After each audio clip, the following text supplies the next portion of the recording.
तर मित्रांनो, ज्या गोष्टींची आपण इतके दिवस झाले वाट पाहत होतो, ती गोष्ट फायनली आज आली आहे. ते म्हणजे MST CET 2025 चे रिझल्ट्स आले आहेत आणि आज फक्त PCM ग्रुपचा आला आहे आणि उद्या PCBचा सुद्धा येणार आहे. तर बऱ्याच मुलांना हा प्रश्न पडला असेल, की रिझल्ट कसा चेक करायचा? तर आजच्या व्हिडिओमध्ये मी तेच सांगणार आहे. तर चला बघूया आपण. तर तुम्ही पहिलं काम करा, Googleवरती जा. Googleवरती तुम्ही MST CET रिझल्ट्स सर्च करा. तर पहिल्याच लिंकवरती क्लिक करा, जे की रिझल्ट म्हणून दाखवतंय.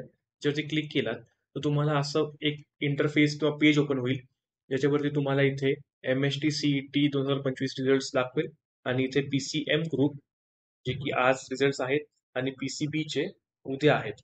ओके, इथे आलात, इथे ऍक्सेस युअर रिझल्ट्स वरती क्लिक करा. मग तुम्हाला असं एक पेज ओपन होईल, जिथे तुम्ही तुमची ईमेल आयडी, जी की तुम्ही स्टार्टिंगला टाकली होती, ते आणि त्यासोबतच पासवर्ड इथे एंटर करा. इन केस तुम्ही पासवर्ड विसरला असाल तर तुम्ही फॉरगेट पासवर्ड करून तुम्ही त्याला परत रिसेट करू शकता. तुम्ही एकदा फॉरगेट पासवर्ड केलात की तुम्हाला मग ईमेल आयडी टाकावं लागेल. ईमेल आयडी वरती तुम्हाला OTP किंवा एक लिंक येईल, त्याच्यावर तुम्हाला पासवर्ड चेंज करता येईल. तर एकदा का तुम्ही मग हे सगळ्या गोष्टी करून साइन इन केलात, त्यानंतर तुम्हाला असा एक इंटरफेस ओपन होईल.